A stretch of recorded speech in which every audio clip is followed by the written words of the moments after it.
അരുൺ എന്ന് പറയുന്ന സത്യത്തിൽ ആരാണ്? അരുൺ എന്ന് പറയുന്നത് ഇപ്പൊ എന്റെ കാമുകനാണ്, എന്റെ ഫ്രണ്ടാണ്, അല്ലെ എന്റെ പിന്നെ എന്താ പറയാ എന്റെ കാമുകനാണ്. ലിവിങ് ടുഗദർ ആയിക്കോട്ടെ, ആർക്കാ വിഷയം? ഒരു സ്ത്രീ ആണെങ്കിൽ ഒരിക്കലും അങ്ങനെ ചെയ്യില്ല. ആ പെണ്ണുങ്ങളെന്ന് വെച്ചാൽ പെണ്ണുങ്ങൾക്ക് കുഞ്ഞു പോലും ഇല്ല. 45 വയസ്സായി എന്നെ എൻ്റെ മക്കളെ കുറിച്ചും അരുണിനെ കുറിച്ചും വളരെ മോശമായിട്ട്. അതാണ് ഞാൻ പറഞ്ഞത്. അതായത് ഒരു ജസ്ന സലീം മതത്തിൽ നിന്ന് പോയത് കൊണ്ട് ഇസ്ലാം മതത്തിൽ സംഭവിക്കുമ്പോൾ തട്ടത്തിന്റെ പേരിലാണ് എല്ലാവരും എന്നെ ക്രൂശിച്ചുകൊണ്ടിരുന്നത്. ഈ സോഷ്യൽ മീഡിയയിലുള്ള കുറെ മൊണ്ണയായിട്ടുള്ള ഉസ്താദന്മാരും ഇസ്ലാമിനെ സപ്പോർട്ട് ചെയ്യുന്ന കുറെ ആൾക്കാർ. ഇറച്ചിയോ മീനോ കൂട്ടിയാലോ അല്ലെ ഒരു പീരീഡ്സ് ആയാലോ ഒന്നും ഞാൻ ചിത്രം വരയ്ക്കാറില്ല. ഞാൻ അതിനെ ഒരു ചിത്രമായിട്ടല്ല കണക്കാക്കുന്നത്. വെറും ഒരു ഷീറ്റിനെ എനിക്ക് ഒരു ദൈവമാക്കി മാറ്റാൻ പറ്റുന്നുണ്ടെങ്കിൽ അതിനെ റെസ്പെക്റ്റ് ചെയ്യാനും കൂടി ഞാൻ പഠിക്കണം. അപ്പം നമ്മൾ മറ്റൊരാളുടെ ദൈവത്തിനെ അവർ ബഹുമാനിക്കുമ്പോൾ തന്നെ നമ്മളും ബഹുമാനിക്കണം. നമ്മുടെ മതം തന്നെ പഠിപ്പിക്കുന്നത് അതാണ്. ഇന്നലെ ഒരുത്തൻ മെസ്സേജ് ചെയ്തത് അതും ഞാൻ കാണിച്ചു തരാം. ഒന്ന് വീഡിയോ കോൾ ചെയ്യുമോ, 3000 രൂപ തരണം. ഇനിയിപ്പോൾ ഇത് കള്ളത്തരമാണെന്ന് പറയേണ്ടതാ? BJPയിലെയും RSSലെ ആൾക്കാരെ ഞാൻ ഹണി ട്രാപ്പ് പെടുത്താൻ നടക്കുന്ന ഒരുത്തിയാണെങ്കിൽ ഒരു പെണ്ണ് ചിരിച്ച് കാണിക്കുമ്പോൾക്ക് മയങ്ങി പോകുന്ന ആൾക്കാരാണോ BJPയിലും RSSലും ഉള്ളത്? ഇവരൊക്കെ വർത്താനം കേട്ടാൽ തോന്നും ഇവരൊക്കെ എന്താ ശ്രീലമ്പടന്മാരാണോ? MT രമേശ് ഏട്ടൻ, കുമ്മനം രാജശേഖരേട്ടൻ. അപ്പോൾ ഞാനേ ഈ മതം ഞാൻ പറഞ്ഞല്ലോ, എൻ്റെ മാതാപിതാക്കൾക്ക് ഒരു വീട് വെച്ചു കൊടുത്തിട്ടുണ്ട്. അതും കണ്ണന വരച്ച് അതിൽ നിന്ന് കിട്ടിയ വരുമാനത്തിലാണ് വീട് വെച്ചു കൊടുത്തത്. അപ്പോൾ ഞാൻ അന്ന് ജൂൺ 1-ാം തീയതി ഞാൻ ഒരു പ്രഖ്യാപനം നടത്തി. ജസ്നക്കിനി തട്ടമില്ല. തട്ടത്തിന്റെ പേരിലാണ് എല്ലാവരും എന്നെ ക്രൂശിച്ചുകൊണ്ടിരുന്നത്. ഈ സോഷ്യൽ മീഡിയയിലുള്ള കുറെ മൊണ്ണയായിട്ടുള്ള ഉസ്താദന്മാരും ഇസ്ലാമിനെ സപ്പോർട്ട് ചെയ്യുന്ന കുറെ ആൾക്കാരും എന്ന് തന്നെ പറയാം. അപ്പം ഇവര് എന്നെ ഇങ്ങനെ ക്രൂശിച്ചുകൊണ്ടിരുന്നത് ഈ തട്ടമായിരുന്നു. ആ തട്ടം എന്നെ ഞാൻ അങ്ങ് എടുത്തു കളഞ്ഞു. അപ്പോൾ ഇവർ പറയുന്നു മതത്തിൽ നിന്ന് പോയതുകൊണ്ട് ഇവർക്ക് വിഷയമല്ല, തട്ടമൂരിയത് കൊണ്ട് ഇവർക്ക് വിഷയമല്ല. അപ്പൊ ഞാനൊരു കാര്യം ഇവരോട് തിരിച്ചു ചോദിക്കുകയാണ്. ജസ്ന സലീം എന്ന് പറഞ്ഞിട്ടുള്ള, അല്ലെ കണ്ണാ നിനക്കായി ബൈ ജസ്ന സലീം എന്നുള്ള യൂട്യൂബ് ചാനലോ, അല്ലെ ജസ്ന സലീം എന്നുള്ള ഇൻസ്റ്റാഗ്രാമോ, ജസ്ന സലീം എന്നുള്ള ഫേസ്ബുക്കോ എല്ലാം എന്നിടത്ത് സെർച്ച് ചെയ്യാം. ഞാൻ ഇന്നേ വരെ ഇസ്ലാമിനൊരു റൂൾ ഉണ്ടല്ലോ, തട്ടം എങ്ങനെ ഇടണം എന്നുള്ള, ആ റൂൾ അനുസരിച്ചിട്ടായിരുന്നോ ഇന്നേ വരെ തട്ടമിട്ടത് എന്നുള്ളത് ഇവർ പറയട്ടെ. ഞാൻ ആ ഒരു റൂൾ അനുസരിച്ചല്ല തട്ടിട്ട്, ജസ്റ്റ് ഒരു തട്ടം തലയിലിട്ടു. പകുതി മുക്കാ മുടിയും എൻ്റെ പുറത്തായിരുന്നു കാണല്. ആ ഷാളൊന്ന് ഞാൻ തലേന്ന് അങ്ങ് മൂടി. ഈ ഷാളിൻ്റെ പേരിൽ ഞാൻ ഒരുപാട് അനുഭവിച്ചു എന്ന് പറയാൻ സ്വന്തം മാനം വരെ പോകുന്ന ഒരവസ്ഥയിലേക്ക് എനിക്ക് ഈ ഷാള് കാരണം വന്നൊരു സംഭവമുണ്ട്. എൻ്റെ മകൻ താങ്കൾ ചോദിച്ചു വന്നപ്പോൾ തന്നെ കുട്ടികളെ കാണിച്ചോട്ടെ എന്ന്. കാണിക്കാൻ ഞാൻ സമ്മതിക്കില്ല. കാരണം അവരും എൻ്റെ പേരിൽ കഷ്ടപ്പെടേണ്ട ഒരവസ്ഥ. എന്താണ് സംഭവിച്ചിട്ടുള്ളത്?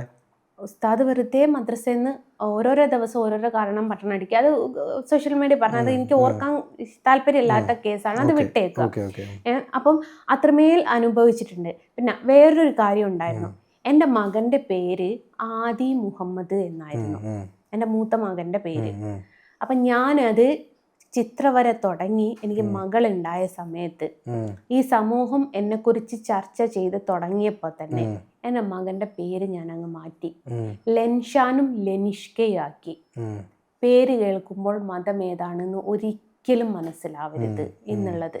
കാരണം ഞാൻ പറഞ്ഞല്ലോ, 18 വയസ്സ് കഴിഞ്ഞിട്ട് അവർക്ക് ഏത് മതമാണോ, ഇസ്ലാം മതം വേണേൽ അവർക്ക് സ്വീകരിക്കാം, ഹിന്ദു മതം വേണമെങ്കിൽ അവർക്ക് സ്വീകരിക്കാം, ഇനി ക്രിസ്ത്യൻ മതമാണെങ്കിൽ അതും അവർക്ക് സ്വീകരിക്കാം. അത് അവരുടെ ചോയ്സ്. പക്ഷെ 18 വയസ്സ് വരെ അവരുടെ ജനന സർട്ടിഫിക്കറ്റിൽ അവർ മുസ്ലിം ആയിട്ടാണ് അറിയപ്പെടുന്നത്. അവരുടെ പിതാവ് മുസ്ലിമായിട്ടാണ് ജീവിക്കുന്നത്. അവരുടെ വാപ്പ എന്ന് പറയുന്ന സലീം എന്ന് പറയുന്ന വ്യക്തി ഒരു 1.5 കമ്മ്യൂണിസ്റ്റുകാരനാണ്. പക്ഷെ ഒരു റക്കായത്ത് നിസ്കാരം അദ്ദേഹം ഇന്നേ വരെ ഒഴിവാക്കിയിട്ടില്ല. അങ്ങനത്തെ ഒരു കമ്മ്യൂണിസ്റ്റുകാരും ഈ കാലത്ത് ഉണ്ട്.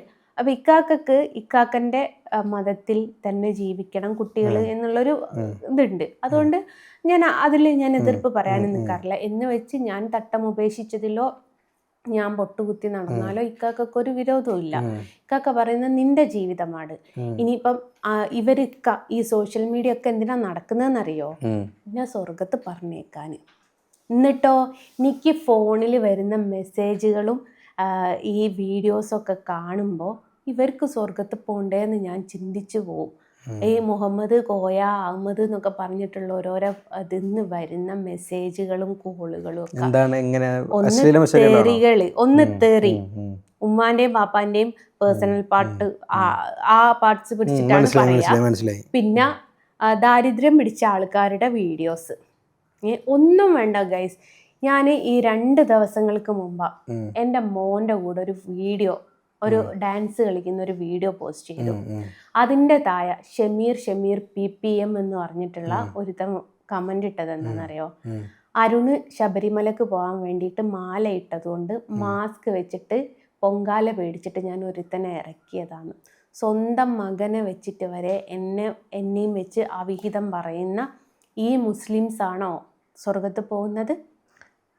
അതാ ഞാൻ ചോദിക്കുന്നത്. ഇനിയിപ്പോ ഇനി എന്റെ കാര്യം, എന്നെ നന്നാക്കാൻ ഇവരൊക്കെ ശ്രമിക്കുന്നത്. ഈ മുസ്ലിംസ് എന്ന് എടുത്തു പറഞ്ഞുകൊണ്ട് ഞാൻ ചോദിക്കട്ടെ, ഞാനും ഒരു ഇസ്ലാം മത വിശ്വാസിയാണ്. ഞാൻ അങ്ങനെ കമന്റ് ചെയ്യാൻ വന്നിട്ടുണ്ടോ? ഇല്ല. അപ്പൊ അങ്ങനെ ഇല്ലാത്ത എത്ര പേരുണ്ട്. അപ്പൊ എല്ലാവരും അത് താങ്കൾ പറഞ്ഞപ്പോ വേറൊരു കാര്യം ഞാൻ പറയട്ടെ. ഉന്നത സ്ഥാനങ്ങളിൽ നിൽക്കുന്ന ഒരുപാട് ഉസ്താദുമാരുണ്ട് ഈ പ്രഭാഷണം പറയുന്നത്. എനിക്ക് പേര് പറയാനൊന്നും അറിയില്ല, താങ്കൾക്കറിയാലോ ഒരുപാട്. ആരെങ്കിലും എന്നെ വിമർശിക്കുന്നത് കേട്ടിട്ടുണ്ടോ? ഇല്ല. അവർക്ക് കൃത്യമായിട്ട് മതം എന്താണ് പറയുന്നത് അറിയാം. മതം എന്താണെന്ന് അറിയാം. ഈ മതത്തിന്റെ വേഷം കെട്ടി വരുന്ന ചില മൊണ്ണകൾ മാത്രമേ ഉള്ളൂ. അല്ല, അതാണ് ഞാൻ പറഞ്ഞത്.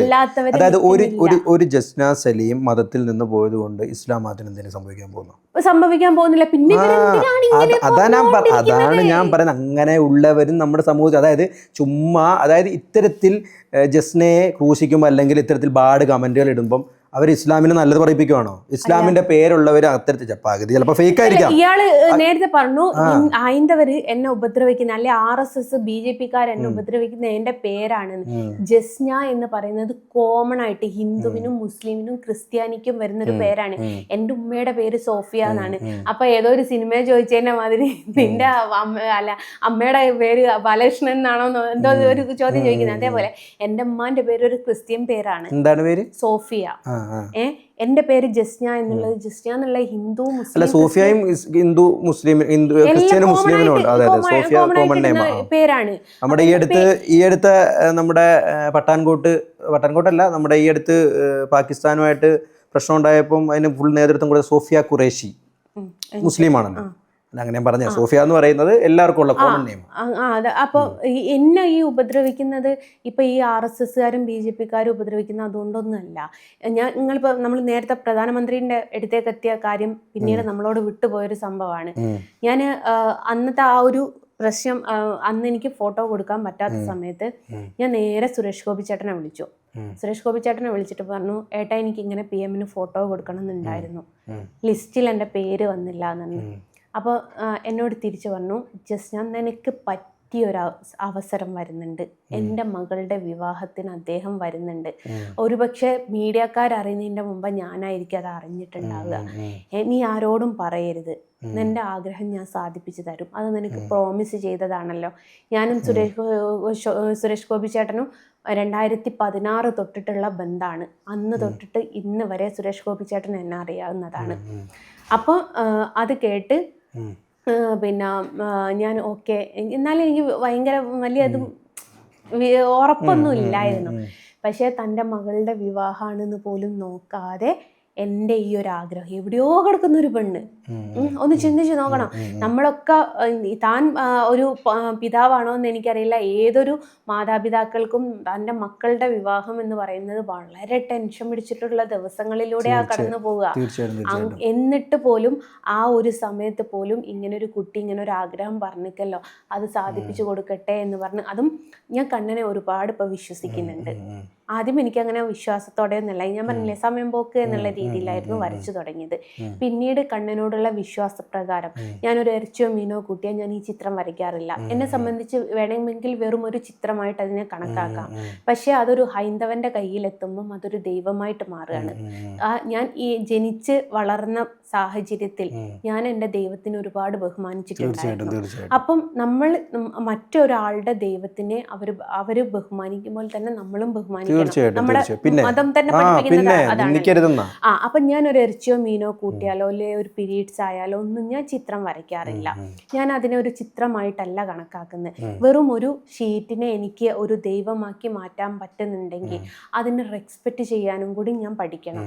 അതുകൊണ്ട് ആ ഒരു റെസ്പെക്റ്റുമൽ തന്നെയാണ് ഇത്രയും കാലം ഞാൻ വരച്ചിട്ടുള്ളത്. അതുകൊണ്ടാണ് എനിക്കൊരു മുന്നോട്ടൊരു നീക്കം ഉണ്ടാവുകയും ചെയ്തത്. ഞാൻ പറഞ്ഞല്ലോ, ഒരു വീട് വെക്കാൻ പറ്റി, എനിക്ക് കാറ് മേടിക്കാൻ പറ്റി. ഞാൻ ഒരു സാധനം കണ്ടാൽ പ്രൈസ് ടാഗ് നോക്കാതെ മേടിക്കാൻ പറ്റുന്നൊരു സാഹചര്യത്തിലേക്ക് ഈ കണ്ണൻ എത്തിച്ചു. എൻ്റെ സെയിം ഫോട്ടോ അതേപോലെ വരച്ചിട്ട് റേറ്റ് കുറച്ച് വിൽക്കാൻ ശ്രമിച്ച പല സ്ത്രീകളും ഉണ്ട്. അവർക്കത് നടന്നിട്ടില്ല, അവർക്ക് പറ്റുന്നില്ല. പക്ഷെ എനിക്ക് ഇപ്പോഴും നിരന്തരം ഇങ്ങനെ ഓർഡർ വന്നുകൊണ്ടിരിക്കുക. ഡെയിലി മിനിമം ഒരു 3-4 ഓർഡറെങ്കിലും എനിക്ക് വരുന്നുണ്ട്. എൻ്റെ ഫോട്ടോ സ്റ്റാർട്ടിങ് 5,000 ആണ് വരുന്നത്. അതെന്ന് വെച്ചാൽ ഒരു 2,500 എനിക്ക് അതിന് ചെലവ് വരുന്നുണ്ട് കേട്ടോ. പോരാത്തതിന് 4 ദിവസങ്ങൾ കൊണ്ടാണ് ഞാനൊരു ഫോട്ടോ വരയ്ക്കുന്നത്. ഒരു വർഷം വരെ കാത്തു നിന്ന് ഫോട്ടോ മേടിച്ച ആൾക്കാർ വരെ ഉണ്ട്. അതൊക്കെ എന്ന് വെച്ചാൽ ഈ ഒരു ഫോട്ടോയിൽ സത്യമുള്ളത് കൊണ്ടാണ്. പിന്നെ ഇപ്പോൾ ഈ ഹൈന്ദവരെന്നെ ഉപദ്രവിക്കുന്നത് ഞാൻ പറഞ്ഞല്ലോ, കുറച്ച് BJP-ക്കാരും RSS-കാരും എൻ്റെ എതിരെ തിരിഞ്ഞത് കൊണ്ടാണ്. അവർക്ക് പേടി എന്താണെന്ന് വെച്ചാൽ എല്ലാവരും എന്നെ എടുത്ത് തലയിലെടുത്ത് വെച്ച് ഞാൻ ഏതെങ്കിലും ഒരു പൊസിഷനിൽ എത്തിപ്പോവോ എന്നവർ ഭയക്കുന്നത് കൊണ്ട് മാത്രമാണ് അവരെന്നെ ഉപദ്രവിച്ചത്. ഗുരുവായൂരത്തെ ഒരു വിഷയം ഗുരുവായൂരത്തെ ഒരു വിഷയം ഗുരുവായൂർ ഞാൻ ചോദിക്കുന്നത്, ഗുരുവായൂരിൽ ഇപ്പോൾ ഉണ്ടായ വിഷയം എനിക്ക് മനസ്സിലായി. അത് ഇതിനു മുമ്പും ഗുരുവായൂരിൽ 5 മാസം മുമ്പ് ഒരു പ്രശ്നം ഉണ്ടായിട്ടുണ്ട്. ഇതെന്താ പ്രശ്നം? ഞാൻ പറഞ്ഞു തരാം. തുടക്കം എന്ന് വെച്ചാൽ ഒരു പുള്ള എന്ന് പറഞ്ഞ ആളുടെ പേര് ഞാൻ കറക്റ്റ് പറയുന്നത് പുള്ള. നമ്മൾ പുള്ള കുഞ്ഞുങ്ങളെ പറയില്ല, അങ്ങനത്തെ ഒരു പുള്ള ചേച്ചി ഞാൻ ഹണി ട്രാപ്പുകാരിയാണ് എന്ന് വരുത്തി തീർക്കാൻ ശ്രമിച്ചു. അതെന്താ വെച്ചാൽ ഞാൻ കൊയിലാണ്ടി 18 ആൾക്കാരുടെ പേരിൽ ഒരുമിച്ച് കേസ് കൊടുത്തിട്ടുണ്ടായിരുന്നു. അപ്പം അത് ഈ പുള്ള ചേച്ചിയും കുറച്ച് സംഘികളുടെ ചാനലുകാരും കൂടിയും 18 ആൾക്കാരുടെ പേരിൽ പീഡന കേസാക്കി മാറ്റി. ഞാൻ കൊടുത്തത് സൈബർ ക്രൈമാണ്. നിങ്ങളൊക്കെ ഇപ്പോൾ സോഷ്യൽ മീഡിയ കാണുന്ന ഒരു സംഭവമുണ്ട്, ഞാൻ പലരുടെയും റെക്കോർഡ് പുറത്ത് വിടുന്നത്. അപ്പോൾ പലരും അതിന് കമൻ്റ് അതിന് റിയാക്ഷൻ ചെയ്യുക ചെയ്യുന്നുണ്ട്. ഞാൻ എന്നെ തന്നെ വെളുപ്പിക്കാൻ വേണ്ടിയിട്ട് ചെയ്യുന്ന കാര്യമാണ്. നിങ്ങൾക്കറിയാലോ, സോഷ്യൽ മീഡിയയിൽ ഒരു പെൺകുട്ടിയുടെ നമ്പർ ഉണ്ടായാൽ അത് മിസ്യൂസ് ചെയ്യാൻ ഇഷ്ടം പോലെ ആൾക്കാരുണ്ടാവും. ഏത് സ്വർഗത്തിലേക്ക് കാല് വെക്കാൻ നിൽക്കുന്ന ആൾക്കാരാണ് ഈ വിളിക്കുന്നത് മുഴുവനോ എന്നുള്ളത് ചിന്തിക്കണം. നമുക്ക് ട്രൂ കോളറിൽ പേരും അവരുടെ ഡീറ്റെയിലും ഒക്കെ കിട്ടാൻ നിമിഷ നേരം മതി. ഇപ്പോൾ പോലീസ് സ്റ്റേഷനിൽ പോയാൽ നമുക്ക് കിട്ടാവുന്നതാണ്. ഇനി ഞാൻ കൊടുത്തത് മുഴുവനോ ഈ മുസ്ലിംസിന്റെ പേരിലാട്ടോ പരാതി കൊടുത്തത് മുഴുവനോ. അങ്ങനെ ഈ 1-2 ആൾക്കാർ ഇത് പ്രതികരണം തുടങ്ങി. ഇവളെ തന്നെ വെളുപ്പിക്കാൻ വേണ്ടിയിട്ടാണ് ഈ സംഭാഷണങ്ങൾ എടുത്ത് പുറത്ത് വിടുന്നത്. സത്യാവസ്ഥ അതല്ല. കാരണം ഇത് കണ്ടിട്ടെങ്കിലും ഒരുത്തനെങ്കിലും എന്നെ വിളിക്കാതിരിക്കട്ടെ എന്ന് കരുതിയിട്ടാണ്. അപ്പൊ എന്നിട്ട് പലരും ചോദിക്കുന്നു കോൾ എടുക്കാതിരുന്നൂടെ എന്നുള്ളത്. എൻ്റെ ഫോൺ ഫുൾ ടൈം ബിസി ആക്കിയിട്ടതാണ് ഞാൻ. ഐഫോണിൽ അങ്ങനത്തെ ഒരു ഓപ്ഷൻ ഉണ്ടല്ലോ, നൈറ്റ് സ്ലീപ്പിംഗ് മൂഡ് അങ്ങനെയൊക്കെ ആക്കി ഇട്ടാൽ ഫുൾ ടൈം ബിസി എന്നാണല്ലോ പറയാ. പിന്നീടുള്ളതെന്ന് വെച്ചാൽ ഈ വാട്സപ്പിലാണ്. ഈ വാട്സപ്പിൽ ഇങ്ങനെ നിരന്തരം വിളിക്കുകയും മെസ്സേജ് അയക്കുകയും ചെയ്യുമ്പോൾ നമുക്ക് ബ്ലോക്ക് ചെയ്യുന്നതിന് ഒരു പരിധിയുണ്ട്. പലരും ഒരു ലേഡി സഹിതം എന്നോട് തോന്നിവാസം പറഞ്ഞ ഒരുത്തനെ സപ്പോർട്ട് ചെയ്ത് വീഡിയോ ചെയ്ത് അവൾക്ക് റീച്ച് കിട്ടാൻ വേണ്ടിയിട്ടാണെങ്കിലും അവൾ ചിന്തിക്കുന്നില്ല, ഒരു സ്ത്രീനോട് മോശമായിട്ട് സംസാരിച്ച ഒരു പുരുഷനെയാണ് ഞാൻ സപ്പോർട്ട് ചെയ്യുന്നതെന്ന് പോലും അവൾ ചിന്തിച്ചില്ല. അപ്പൊ അവൾ ചോദിക്കുന്ന ഒരു കാര്യമുണ്ട്, ഇതെന്താ ബ്ലോക്ക് ചെയ്യാനുള്ള ഓപ്ഷൻ ഇല്ലേ? ഒരു മനുഷ്യന് ബ്ലോക്ക് ചെയ്യുന്നതിനൊരു പരിധിയില്ലേ? എൻ്റെ ഫോണിൽ വാട്സപ്പിൽ ഞാൻ ബ്ലോക്ക് ചെയ്ത ലിസ്റ്റും കൂടി ഒന്ന് നിങ്ങൾക്ക് കാണിച്ചു തരാം. എന്നിട്ട് നിങ്ങൾ പറ ഞാൻ ഇനി എന്ത് ചെയ്യണം എന്നുള്ളത്. കാണുന്നുണ്ടോടാ? കാണാൻ പറ്റുന്നുണ്ടോ? എത്രയാണ്? എത്ര? 946. 946 വരെ വാട്സപ്പിൽ ബ്ലോക്ക് ചെയ്തിട്ടിരിക്കുക. തെളിവ് സഹിതത. ഇനിയിപ്പം ഇത് കള്ളത്തരമാണെന്ന് പറയേണ്ടതാ? അപ്പൊ 946 ആൾക്കാരെ ഞാൻ ബ്ലോക്ക് ചെയ്തിട്ടുണ്ട്. അപ്പൊ ആ സ്ത്രീ പോലും അറിയുന്നില്ല ഞാൻ ഇത്രയും പേരെ ബ്ലോക്ക് ചെയ്തതിന് ശേഷവും വീണ്ടും നിരന്തരം ഇങ്ങനെ വിളി വരുന്നത് കൊണ്ടാണ് ഞാൻ അത് റെക്കോർഡ് ചെയ്തിട്ട് പോസ്റ്റ് ചെയ്യുന്നത്. കാരണം ഇവരൊക്കെ നാട്ടിലെ പകൽമാന്യന്മാരായിരിക്കും. ഇവരുടെ നമ്പർ കാണുമ്പോൾ സ്വഭാവം പകല് വേറൊരു സ്വഭാവം. ഇവരുടെ ഒരാളെങ്കിലും ഇവരുടെ നാട്ടിലുള്ളവരോ കുടുംബക്കാരോ ആരെങ്കിലും ഒരാളെങ്കിലും എൻ്റെ ഫോളോവർ ആയിരിക്കില്ല ഏതെങ്കിലും ഒരു പ്ലാറ്റ്ഫോമിൽ. അപ്പൊ ഇവരിത് അറിയല്ലോ, വീട്ടിലറിയല്ലോ. അങ്ങനെ അറിഞ്ഞിട്ട് ഒരുത്തൻ്റെ ഭാര്യയെ വിളിച്ച് എന്നെ കാല് പിടിക്കുക, ആ വീഡിയോ ഒന്ന് ഡിലീറ്റ് ചെയ്യാൻ. എൻ്റെ വീട്ടിൽ എല്ലാവരും അറിഞ്ഞ് ഞാൻ നാണം കെട്ടി. ഞാൻ പറഞ്ഞ നിന്റെ ഭർത്താവ് ഇതാന്നുള്ള നിന്റെ വീട്ടുകാരറിയട്ടെ. ഏത് എന്നെ പ്രപ്പോസ് ചെയ്തതാ. മെസ്സേജുകൾ അയക്കാറുണ്ടല്ലേ? മിക്കതും എന്നെ കല്യാണം കഴിക്കട്ടെ. എല്ലാവരെയും വിചാരം എൻ്റെ കല്യാണം കഴിഞ്ഞിട്ടില്ല. എൻ്റെ പൊന്നാര മക്കളെ 15 വയസ്സായേയും 12 വയസ്സായ ഒരു മക്കളുടെ തള്ളയാണ് ഞാൻ. എന്നിട്ടും എന്നെ കല്യാണം കഴിക്കട്ടെ എന്ന് ചോദിച്ചിട്ട് എന്നെ പ്രപ്പോസ് ചെയ്തിട്ട് എന്നെ വിളിക്കട്ടെ എന്ന് ഇന്നലെ ഒരുത്തൻ മെസ്സേജ് ചെയ്തത്. അതും ഞാൻ കാണിച്ചു തരാം. ഒന്ന് വീഡിയോ കോൾ ചെയ്യോ 3000 രൂപ തരാന്ന്. ഓൻ്റെ ഉമ്മാക്ക് ചെലവിന് അയച്ചു കൊടുത്താ പോരെ പൈസ ഇല്ലേ? ഓൻ്റെ ഉമ്മാക്ക് ഒരാഴ്ചക്ക് ഫുഡ് കഴിക്കാനുള്ള പൈസ ഇല്ലേ? അത് ഒരു വീഡിയോ കോളിൽ വരുമോ 3000 രൂപ തരാന്നാ ഇവൻ പറയുന്നത്. ഗൂഗിൾ പേ നമ്പർ എന്താ വെച്ചാൽ ലൈക്ക്. എന്നിട്ട് ഞാൻ എൻ്റെ ബ്രദറിന് അയച്ചു കൊടുത്ത്. അവര് ചെക്കന്മാര് നിരന്തരം വീഡിയോ കോൾ ചെയ്ത് നോക്കി, പക്ഷെ ഫോൺ എടുത്തില്ല. ഓൾക്ക് 3000 കിട്ടുകയാണോ കിട്ടിക്കോട്ടെ, ആരെ വിളിച്ചാലും കിട്ടില്ല. 3000 ഒരു വീഡിയോ കോളിന് 3000 കിട്ടില്ല. അങ്ങനെയാണ്. അല്ല ഈ അങ്ങനെയാണ് ഈ കോൾ റെക്കോർഡ് ഇതുപോലെ ഉപദ്രവമായി കഴിഞ്ഞപ്പോഴാണ് കോൾ റെക്കോർഡ് കാണിക്കാൻ വരുന്നത്. അപ്പം ഇനി ഗുരുവായൂരത്തെ വിഷയം. അപ്പം ഞാൻ ഇന്ത്യൻ പ്രധാനമന്ത്രിക്ക് ഗുരുവായൂർ നടയിൽ വെച്ചിട്ടാണ് ഫോട്ടോ സമർപ്പിക്കുക എന്ന് പറയാൻ പറ്റില്ല, സമ്മാനിക്കുന്നത്. അങ്ങനെ ഈ പുള്ളച്ചേച്ചി എന്ന് പറഞ്ഞിട്ടുള്ള ചേച്ചി, ഞാൻ ഈ കാര്യം പറഞ്ഞത് എന്തുകൊണ്ടാ വെച്ചാൽ പലരും ചോദിക്കും നിനക്ക് കേസ് കൊടുത്തൂടെ എന്ന് ചോദിക്കും. കേസ് കൊടുത്തിട്ട് സൈബർ സെല്ലുകാർക്ക് ഇന്നെ കാണുമ്പോഴും ചിരിയാവും, എനിക്ക് ഓലെ കാണുമ്പോഴും ചിരിയാവും. കാരണം ഈ ദിവസം ഈ എനിക്ക് 500 രൂപേന്റെ പെട്രോൾ വേണേ ഈ സൈബർ സെല്ലിലേക്ക് പോകണമെങ്കിൽ. ഇത് ഒന്നരാണ്ട് ഈ സൈബർ സെല്ലിലേക്ക് പോകുന്ന ആ പൈസ ഉണ്ടെങ്കിൽ ഞാനിപ്പോ ഒരു കാറ് വാങ്ങിയായിരുന്നു. അപ്പൊ ആ പരിപാടി നിർത്തി. അതെ, എന്നിട്ടേ ഞാൻ ആ പരിപാടി നിർത്തി. ഞാൻ എന്താക്കി, ഇതൊക്കെ റെക്കോർഡ് ചെയ്ത് പോസ്റ്റ് ചെയ്യലങ്ങ് തുടങ്ങി. എന്നിട്ട് കുറേ എനിക്ക് ഉപദ്രവം കുറഞ്ഞിട്ടുണ്ട് കേട്ടോ, ഉള്ളത് പറയുന്നതിന് എന്താ. അങ്ങനെ ഈ പുള്ളച്ചേച്ചി ഈ 18ഓളം ആൾക്കാരുടെ പേരിൽ ഞാൻ സൈബർ ക്രൈം ഇത് കൊടുത്തതിൻ്റെത് പീഡന കേസാക്കി മാറ്റി, അതിൻ്റെ FIR ഉണ്ട് എന്നും പറഞ്ഞ് ഞാൻ ഒരു ലൈവ് വന്നു. അപ്പം ഇവര് അത് ഏറ്റുപിടിക്കാൻ കുറേ സംഘി ചാനലുകാരും വന്ന്. ഞാൻ ഹണി ട്രാപ്പുകാരിയാണ്, RSSന്റെയും BJPന്റെയും നേതാക്കന്മാരാ ഹണി ട്രാപ്പ് പെടുത്താൻ നടക്കുന്നവളാണ് എന്നുള്ളത്. രാഷ്ട്രീയം നോക്കാതെ നിങ്ങളോടൊക്കെ ഞാൻ പറയുന്നൊരു കാര്യമാണ്. നമ്മുടെ ഇന്ത്യൻ പ്രധാനമന്ത്രി രാഷ്ട്രീയത്തിന് വേണ്ടിയിട്ട് ജീവിതം വരെ മാറ്റി വെച്ചൊരു വ്യക്തി. വിവാഹമൊക്കെ കഴിച്ചിട്ടില്ല, കുഞ്ഞുങ്ങളില്ല, ഒന്നുമില്ല. സുരേഷ് ഗോപി ചേട്ടന് ഇഷ്ടം പോലെ പെണ്ണുങ്ങളെ വേണമെങ്കിൽ കിട്ടും. ഇവരൊക്കെ വർത്താനം കേട്ടാ തോന്നും ഇവരൊക്കെ എന്താ ശ്രീലമ്പടന്മാരാണോ? MT രമേശ് ഏട്ടൻ, കുമ്മനം രാജശേഖരേട്ടൻ വിവാഹം കഴിച്ചിട്ടില്ല പാർട്ടിക്ക് വേണ്ടിയിട്ട്. ഇവരൊക്കെ ജീവിതം പാർട്ടിക്ക് വേണ്ടിയിട്ട് മാറ്റി വെച്ച ആൾക്കാരാ. ഇവരെയൊക്കെ ഹണി ട്രാപ്പിലേക്ക് ഞാൻ പെടുത്താൻ നിൽക്കുക. ഒരു പെൺകുട്ടി വിളിക്കുമ്പോഴേക്കും ഇങ്ങനെയൊക്കെ ഇവര് മുഴുകിപ്പോവണേ, ഇവർ അത്രക്ക് മോശമാണ് എന്നാണോ ഇവരുടെ പാർട്ടി കിടക്കുന്ന ആൾക്കാർ തന്നെ പറയുന്നത്? ഇല്ലേ? നിങ്ങൾ തന്നെ പറ. ഞാൻ BJP RSS സുഹൃത്തുക്കൾക്ക് ഒരു ക്വസ്റ്റ്യൻ മാർക്ക്. BJPയിലെയും RSSലെ ആൾക്കാരെ ഞാൻ ഹണി ട്രാപ്പ് പെടുത്താൻ നടക്കുന്ന ഒരുത്തിയാണെങ്കിൽ ഒരു പെണ്ണ് ചിരിച്ചു കാണിക്കുമ്പോൾക്ക് മയങ്ങി പോകുന്ന ആൾക്കാരാണോ BJPയിലും RSSലും ഉള്ളത്? അത് ഇവര് മറുപടി പറയട്ടെ. എന്നിട്ട് ഈ പുള്ളക്കും ലസിത പാലക്കൽ ഇവർക്കൊന്നും ഇതൊന്നും നടന്നില്ല. എന്ത് ഞാൻ ഹണി ട്രാപ്പുകാരിയാണ് എന്ന് തെളിയിക്കാൻ ഇവരുടെ കയ്യിൽ FIRന്റെ രേഖകൾ മുഴുവനോ ഉണ്ടോലും, ഞാൻ പലരുടെ കയ്യിൽ നിന്നും പൈസ മേടിച്ച രേഖകൾ മുഴുവനും ഉണ്ടോലെ. പക്ഷെ അവര് അത് പുറത്ത് വിടാത്തത് എന്തുകൊണ്ടാ വെച്ചാൽ എൻ്റെ 2 മക്കളെ പേടിച്ചിട്ടാണോ അല്ലെ, എൻ്റെ മക്കളുടെ ഭാവി പേടിച്ചിട്ടാണോ അല്ലെ. എൻ്റെ മക്കളെ സോഷ്യൽ മീഡിയയിലേക്ക് പോലും ഞാൻ കൊണ്ടുവരുന്നില്ല. ആ മക്കളെ പേടിച്ചിട്ട് വലുത് പുറത്ത് വിടുന്നില്ല എന്ന് പറയുന്നത് വിശ്വസിക്കാൻ പറ്റുന്ന ഒരു സംഭവം തന്നെ അല്ല. വിശ്വസിച്ചല്ലോ, നിങ്ങൾ വിശ്വസിച്ചല്ലോ, ഞാനും വിശ്വസിച്ചു. അപ്പൊ അങ്ങനെയാണ്. അപ്പൊ ഇവർക്ക് ഇത് നടന്നില്ല. അങ്ങനെ ഇവര് മാക്സിമം ശ്രമിച്ചു നോക്കി. അങ്ങനെയാണ് ഈ ചെയ്യാത്ത തെറ്റ് എല്ലാവരും ഈ ഹണി ട്രാപ്പുകാരിയും പറഞ്ഞ് രാവിലെ എൻ്റെ ഈ ഒരു സിനിമ പറഞ്ഞു കേടോ നീ കണ്ടതോ കണ്ട് നീ എന്തിനാ എന്നെ കാണിക്കാൻ വരുന്നതെന്നൊരു ഡയലോഗ് ഉണ്ട്. അതേപോലെ എൻ്റെ നമ്പർ പബ്ലിക് ആയതുകൊണ്ട് എല്ലാവരും ഈ കാണുന്ന ലിങ്ക് എല്ലാം കൂടി എടുത്ത് എനിക്ക് അയച്ചു തരിക. ലാസ്റ്റ് ഒരു വീഡിയോ കണ്ട് എനിക്ക് ആകെ ഞാൻ ഡൗൺ ആയിപ്പോയി. ഞാൻ ഏതൊരു പിന്നെ ഇവിടെ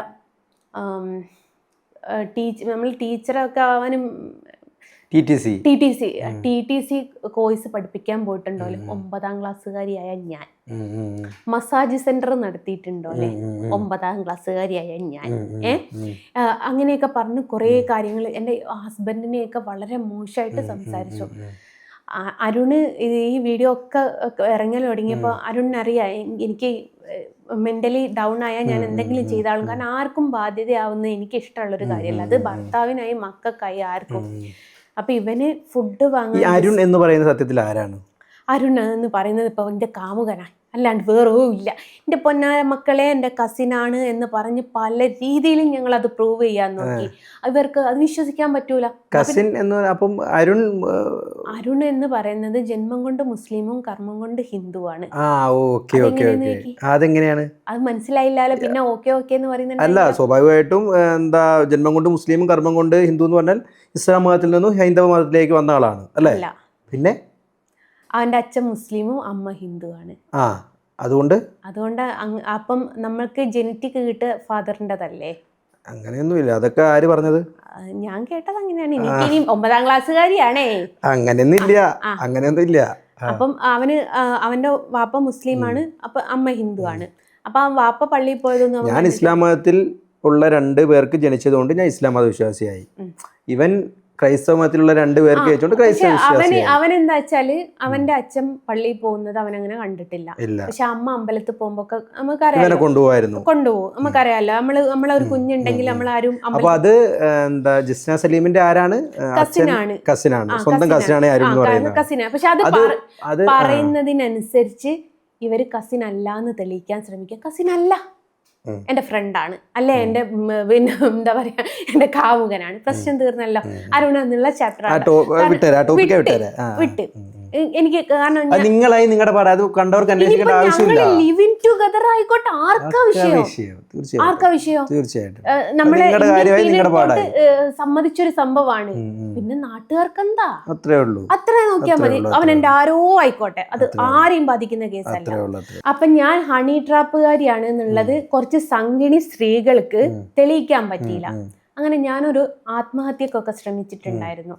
ആത്മഹത്യക്ക് ശ്രമിച്ച് ഞാൻ റിക്കവറായി ഇറങ്ങി എന്ന് കണ്ടപ്പം ഈ സംഗണി സ്ത്രീകൾ പറഞ്ഞു തുടങ്ങിയത് എന്താ, പാറ്റാഗുളി എടുത്ത് ഞാൻ ഹോസ്പിറ്റലിലായി.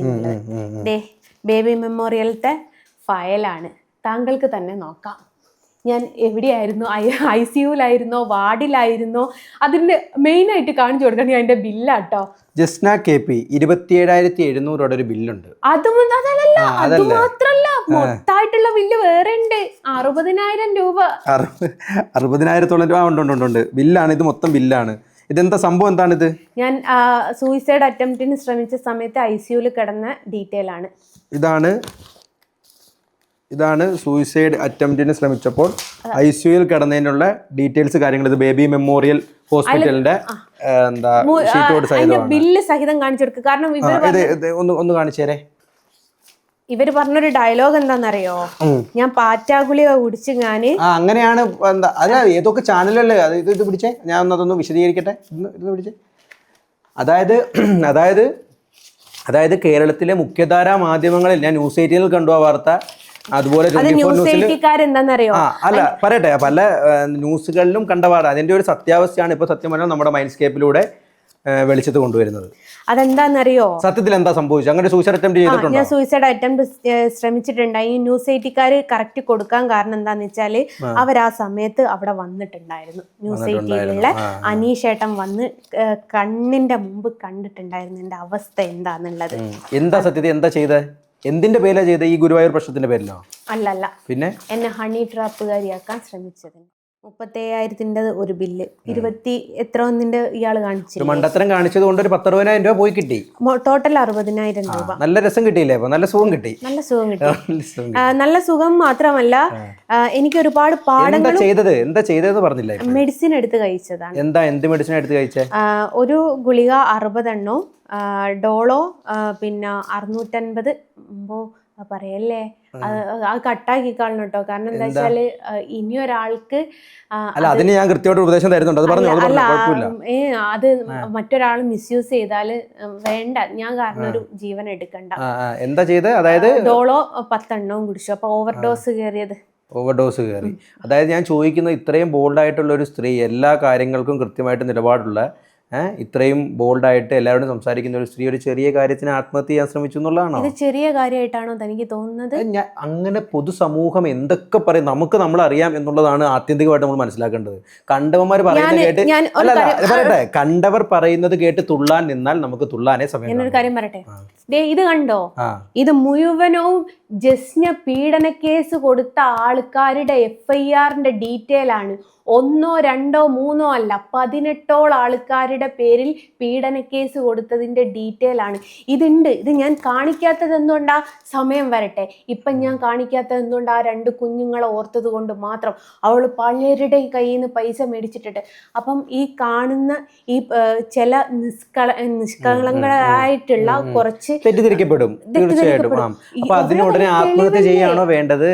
അത് എന്തുകൊണ്ടെന്നറിയോ? അതോട് ഞാൻ പറഞ്ഞുതരാം. നമ്മുടെ നിയമത്തിന് ഒരു വലിയൊരു കാര്യമുണ്ട്. എന്താണ്? നമ്മൾ ജീവനോടൊക്കെ നിൽക്കുമ്പം കിട്ടാത്ത നീതി ചത്തതിന് ശേഷം നമുക്ക് കിട്ടും. എല്ലാവർക്കും കിട്ടിയിട്ടുണ്ട്. ഈ നീതിപീഠം വരെ ഒരു പക്ഷെ എന്നെ സംശയിച്ചേക്കാം, ഇവളങ്ങനെ കൊടുത്തിട്ടുണ്ടായിരുന്നോ, ഒരു എൻക്വയറി നടത്തും.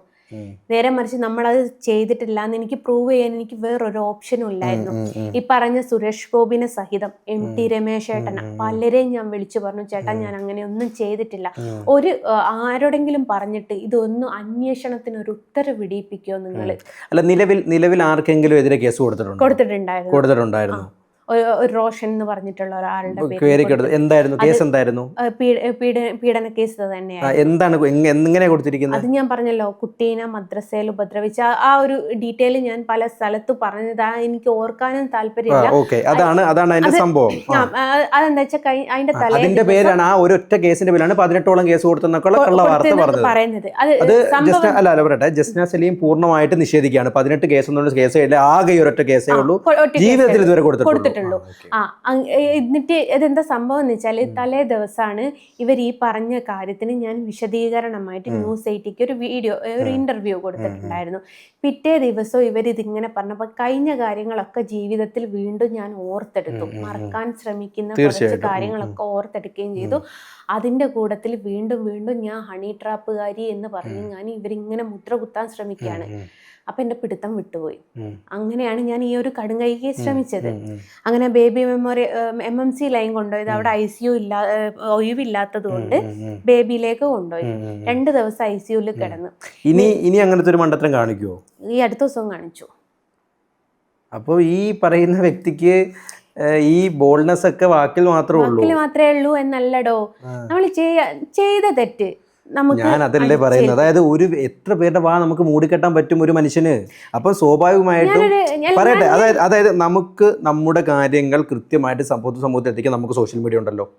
കൃത്യമായിട്ട് കൃത്യമായിട്ട് അത് ആത്മഹത്യ എന്തെങ്കിലും പരിഹാരമാണോ? ആത്മഹത്യ ആ 2 കുട്ടികളുടെ കാര്യം ഓർത്തോ? ഒന്ന് ചിന്തിച്ചു നോക്കിയേ. നഷ്ടപ്പെട്ടാൽ ആർക്ക് നഷ്ടപ്പെടും? ഞാൻ കാരണം ഞാൻ ഇപ്പൊ പറഞ്ഞില്ലേ, കഴിഞ്ഞ ദിവസം എന്റെ മോനെ കുറിച്ച് പറഞ്ഞത് കേട്ടില്ലേ? അതൊക്കെ ഞാൻ പറയട്ടെ, ഞാൻ കാരണമാണെന്നൊക്കെ ഞാൻ അംഗീകരിക്കുന്നു. അതിനുടനെ ആത്മഹത്യ ചെയ്താൽ എന്തിനെങ്കിലും അത് പരിഹാരമാവുമോ? നിങ്ങൾക്ക് വേറൊരു കാര്യം കേൾക്കണോ?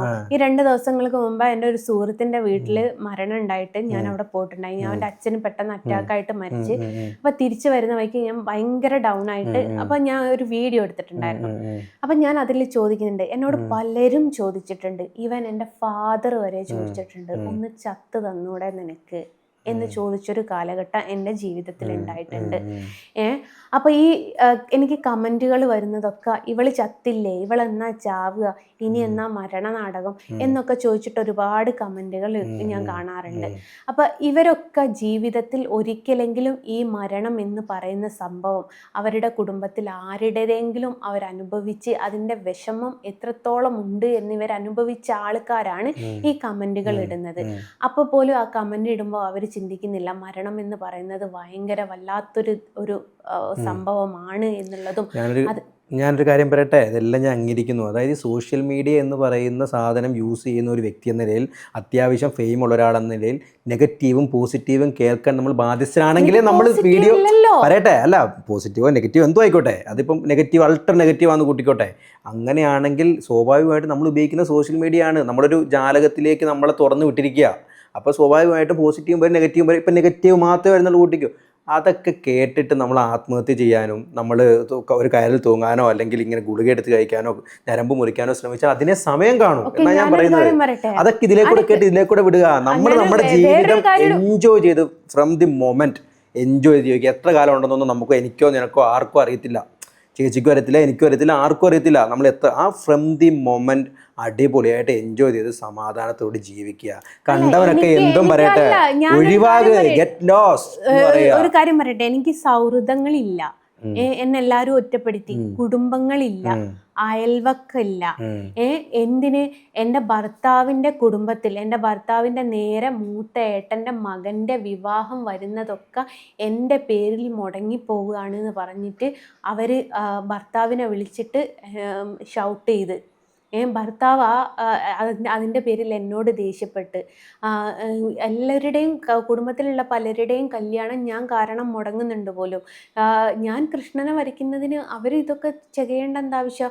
കുടുംബത്തിൽ ഇങ്ങനെ ഒരുത്തി കൃഷ്ണനെ വരയ്ക്കുന്നുണ്ട് എന്ന് പറഞ്ഞിട്ട് കല്യാണം വരെ മുടങ്ങിപ്പോവുക എന്ന് പറഞ്ഞു. ഞാൻ പറഞ്ഞില്ലേ, പലരും എന്തിന്, എൻ്റെ വാപ്പ വരെ എന്നോട് ചോദിച്ചിട്ടുണ്ട്, ഒന്ന് പോയി ചത്ത് തന്നൂടെ നിനക്ക് എന്ന്.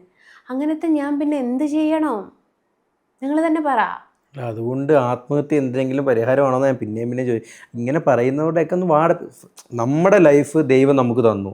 അത് നമ്മൾ എത്രയോ പേര് ജീവിക്കാൻ വേണ്ടി ആഗ്രഹിച്ചിട്ട് ക്യാൻസറും മറ്റ് രോഗങ്ങളും എല്ലാം കൊണ്ട് എത്രയോ പേര് നമുക്ക് നല്ല ആരോഗ്യം തന്നില്ലേ ദൈവം? പറയട്ടെ, അല്ലല്ല, നമുക്ക് ഇത്രയും ആരോഗ്യം ദൈവം തന്നില്ലേ, ഇത്രയും ഫെയിം തന്നില്ലേ, ഇത്രയും പണം തന്നില്ലേ, കിടക്കാൻ നല്ലൊരു വീട് തന്നില്ലേ, നല്ലൊരു വാഹനം തന്നില്ലേ, 2 മക്കളെ തന്നില്ലേ, ഭർത്താവിനെ തന്നില്ലേ, ഒരു സുഹൃത്തിനെ തന്നില്ലേ? ഇത്രയും പോരെ നമുക്ക് ജീവിക്കാൻ? ഇപ്പം ആരെങ്കിലുമൊക്കെ 2 or 3 പേര് ഇങ്ങനെ കിടന്ന് നമ്മളെ സോഷ്യൽ മീഡിയയിൽ ക്രൂശിക്കുന്നു, അല്ലെങ്കിൽ ഫോൺ വിളിച്ച് ക്രൂശിക്കുന്നു, അല്ലെങ്കിൽ അച്ഛൻ ഇങ്ങനെ പറയുന്നു എന്നതുകൊണ്ട് നമ്മുടെ ജീവിതം അവസാനിപ്പിക്കാൻ പോയാൽ ഒരൊറ്റ ലൈഫല്ലേ ഉള്ളൂ. എന്തിന് ഇത് നശിപ്പിച്ച് ഈ മണ്ണിൻ്റെ അടിയിൽ പോയിട്ട് എന്താ ഗുണം? എന്താ കിട്ടാൻ പോകുന്നത്? എന്തെങ്കിലും കിട്ടുമോ? ആഗ്രഹിച്ച എന്തെങ്കിലും കിട്ടുമോന്നുള്ള നമ്മൾ ആരും മണ്ണിൻ്റെ അടിയിൽ പോയി നോക്കിയില്ല. അല്ല, മണ്ണിൻ്റെ അടി, അതാ പറഞ്ഞ മണ്ണിൻ്റെ അടിയിൽ പോയാൽ ആത്യന്തികമായിട്ട് മണ്ണിൻ്റെ അടിയിൽ പോയെന്നുള്ളതാണല്ലോ. പിന്നെ എന്താണ് പരലോകം ഉണ്ടോ ഇഹലോകം ഉണ്ടോ എന്നൊക്കെ ഓരോരുത്തരുടെ വിശ്വാസം. അത് വിട്. ഞാൻ ചിത്രവര തുടങ്ങിയെന്നല്ല, ഈ സോഷ്യൽ മീഡിയയിൽ ഫെയിമായി തുടങ്ങിയ സമയത്ത് എൻ്റെ ഉമ്മാൻ്റെ അനിയത്തിൻ്റെ മകൻ വിളിച്ചിട്ട് എന്നോട് ചോദിച്ചു, നീ ഇപ്പം ചെയ്യുന്ന ജോലി എന്താണെന്ന് നിനക്കറിയോ എന്ന് ചോദിച്ചു. ഇതിനേക്കാട്ടിൽ നല്ലത് വേശ്യാവൃത്തിയാണ്. നീ വേശ്യാവൃത്തിക്ക് പോട്, നിന്നെ ഞാൻ സഹായിക്കാം, നിനക്ക് എവിടെയാണോ പോവേണ്ടത് നിന്നെ ഞാൻ കൊണ്ടുപോകാം, പണി തീരോളും ഞാൻ കാവലിരിക്കാം. അതിനേക്കാട്ടിലും മോശപ്പെട്ട ജോലിയാണ് ഈ കൃഷ്ണനവര എന്ന് വരെ എൻ്റെ കുടുംബത്തിൽ നിന്ന് എന്നോട് പറഞ്ഞിട്ടുണ്ട്. ഭർത്താവിൻ്റെ കുടുംബത്തിൽ നിന്ന് കല്യാണം മുടങ്ങുന്നു എന്നുള്ള പരാതികൾ പറഞ്ഞിട്ടുണ്ട്. അങ്ങനെ ഞാൻ പറഞ്ഞില്ല, കുറേ സംഘിണിമാർ ഈ ഹണി ട്രാപ്പ് എന്ന് പറഞ്ഞ സംഭവം നടക്കൂല എന്ന് കണ്ട സമയത്താണ് പിന്നെ ഇവർ ഗുരുവായൂരത്തെ വിഷയം എടുത്തിട്ടത്. ഗുരുവായൂരത്തെ വിഷയം എന്ന് വെച്ചാൽ, പ്രിയ എന്ന് പറഞ്ഞൊരു സ്ത്രീ വളരെ നെഗറ്റീവായിട്ട് എന്നെക്കുറിച്ചും അരുണിനെക്കുറിച്ചും ഇങ്ങനെ നിരന്തരം കമന്റ് ഇടലുണ്ടായിരുന്നു. അപ്പം ഞങ്ങൾ ശ്രീകൃഷ്ണ ജയന്തിക്കാണോ വിഷുവിനാണോ എന്ന് എനിക്ക്, അല്ല ശ്രീകൃഷ്ണ ജയന്തിക്ക്, ഇത് 5 മാസം മുമ്പുള്ള കഥയാ പറയുന്നത്. ശ്രീകൃഷ്ണ ജയന്തിന്റെ ആദ്യത്തെ ഗുരുവായൂർ വിഷയമാ പറയുന്നത്. ആദ്യത്തെ ഗുരുവായൂരത്തെ പ്രശ്നം തുടങ്ങുന്നത്. അപ്പം ഇത് നീതി ആരുടെ ഭാഗത്താ, ന്യായം ആരുടെ ഭാഗത്താ ഈ സമൂഹം നോക്കൂല എന്നുള്ളതിന്റെ യഥാർത്ഥ കാര്യമാണ് ഞാൻ പറയുന്നത്. അങ്ങനെ ഞങ്ങൾ ശ്രീകൃഷ്ണ ജയന്തിക്ക് ഫോട്ടോ സമർപ്പിക്കാൻ പോയി. അന്ന് ഞാൻ എൻ്റെ ജീവിതത്തിൽ വെച്ച് ഏറ്റവും വലിയ ഫോട്ടോ, എന്നെക്കാട്ടിൽ ഹൈറ്റുള്ള ഫോട്ടോ, 3 മാസം കഷ്ടപ്പെട്ട് വരച്ചൊരു ഫോട്ടോ ആണ് ഞാൻ അന്ന് അവിടെ സമർപ്പിച്ചത്. ഈ പ്രിയ എന്ന് പറഞ്ഞ ലേഡി അവിടെ ഉണ്ടായിരുന്നു. ഇവള് നിരന്തരം ഇങ്ങനെ എന്നെ അരുണിനെയും ഇറിറ്റേറ്റ് ചെയ്യുന്ന രീതിയിൽ വീഡിയോ എടുത്തോണ്ടെന്ന്. അപ്പം ഞാനത് ശ്രദ്ധിക്കാൻ നിന്നില്ല. കാരണം എന്താ വെച്ചാൽ പിന്നെ ഒരുപാട് ആൾക്കാർ നമ്മളെ ഫോട്ടോ എടുത്ത് പോകുന്നുണ്ട്. നമുക്ക് അവരെ ഒന്നും വിലക്കാൻ പറ്റൂല. ചിലപ്പോൾ നമ്മളോടുള്ള ഇഷ്ടം കൊണ്ടാവാം, വൈരാഗ്യം കൊണ്ടാവാം, നമുക്ക് ഇതാക്കാൻ പറ്റൂല. അപ്പം ഒരു ചേട്ടൻ വന്ന് ചോദിച്ചു 2 ഫോട്ടോസ് എടുത്തോട്ടെ എന്ന് ചോദിച്ചു. ഞാൻ പറഞ്ഞു ഓഫ് കോഴ്സ് എടുത്തോളൂ എന്ന് പറഞ്ഞു. അപ്പം അരുണിനെയും ഞാൻ കൂട്ടി. കാരണം ഞാനും അരുണിൽ നിൽക്കുന്ന ഫോട്ടോസിന് മാത്രമാണ് ഏറ്റവും കൂടുതൽ റീച്ച് കിട്ടാറ്. അപ്പം അരുണിനെയും കൂട്ടി ഫോട്ടോ എടുത്ത് അത് കയ്യെ അരുണും ജസ്റ്റ് ഫോൺ ഇങ്ങനെ വെച്ചപ്പോഴേക്ക് ഇവള് വന്ന് എൻ്റെ വീഡിയോ എടുക്കുകയാണോ എന്ന് ചോദിച്ചു. അരുണ് ചോദിച്ചു ഇത്രയും നേരം ഇനി ഞങ്ങളെ വീഡിയോ അല്ല ഇങ്ങനെ എടുത്ത് ഇനി നോക്ക് എൻ്റെ വീഡിയോ എടുത്തുക്കോ നോക്ക് എന്ന് ചോദിച്ചിട്ട് അത്രേ പറഞ്ഞിട്ടുള്ളൂ അവിടെ. അപ്പോൾ ഇവളായിട്ട് ഷൗട്ട് ചെയ്ത്. അപ്പോൾ വെറൈറ്റി മീഡിയക്കാർ അവിടെ ഉണ്ടായിരുന്നു. അപ്പോൾ ഇവര് ഞങ്ങളെ മാത്രം ഫോക്കസ് ചെയ്തു, ഇവളെ കാണിച്ചില്ല. കാരണം നമ്മൾ എന്നെ ഫോക്കസ് ചെയ്താൽ മാത്രമാണ് അവർക്ക് കാര്യം. നിങ്ങളാണെങ്കിലും നാളെ അങ്ങനെ ചെയ്യുള്ളൂ. ആ ലേഡീനെ അല്ല ഞങ്ങളെ അല്ല ആ ലേഡീനെ കാണിച്ചില്ല. ഈ വീഡിയോ എടുക്കുന്നത് കണ്ടപ്പോൾ ഈ സ്ത്രീ മൗനം പാലിച്ചു. അപ്പൊ അരുണ് ചോദിച്ചു നീയൊക്കെ ഒരു സ്ത്രീയാണോടി? ഒരു സ്ത്രീ ആണെങ്കിൽ ഒരിക്കലും അങ്ങനെ ചെയ്യില്ല. ആ പെണ്ണുങ്ങളെന്ന് വെച്ചാൽ പെണ്ണുങ്ങൾക്ക് കുഞ്ഞു പോലും ഇല്ല, 45 വയസ്സായിക്ക്. എന്നെ എൻ്റെ മക്കളെ കുറിച്ചും അരുണിനെ കുറിച്ചൊക്കെ വളരെ മോശമായിട്ട് കമന്റ് ഇടുന്ന ഒരു സ്ത്രീയാണത്. അപ്പൊ അരുൺ ഇങ്ങനെയാ ചോദിച്ചത് നീയൊക്കെ ഒരു സ്ത്രീയാണോടി? ഇപ്പോഴും സോഷ്യൽ മീഡിയയിൽ അത് കിടക്കുന്നുണ്ട്, ആർക്ക് വേണേ എടുത്തു നോക്കാം. നീയൊക്കെ ഒരു സ്ത്രീയാണോടി? ഒരു സ്ത്രീയുടെ വായിന്ന് വരേണ്ട വാക്കുകളാണോടി നിന്റെ വായിന്ന് വരല് എന്നൊക്കെ ഇവൻ ചോദിച്ചിട്ടുള്ളൂ. ഇത്ര മാത്രമേ ചോദിച്ചിട്ടുള്ളൂ. അപ്പോഴേക്കും പോലീസുകാർ വന്ന് എന്താന്ന് ചോദിച്ചാൽ ഞാൻ പറഞ്ഞു സാറേ കുറേ നേരമായി വീട്ടിലേടി വീഡിയോ എടുത്തോണ്ടിരിക്കുന്നു, ആ ഫോണൊന്ന് വാങ്ങി ഡിലീറ്റ് ചെയ്യുമെന്ന് ചോദിച്ചപ്പോൾ സാറ് പറഞ്ഞു അതൊക്കെ വിട്ടേക്ക് കുട്ടി എൻ്റെ വൈക്ക് പോടുന്ന് പറഞ്ഞ് ഞങ്ങളിപ്പോൾ പോലീസുകാർ സഹിതം അവിടെ ഉണ്ട്.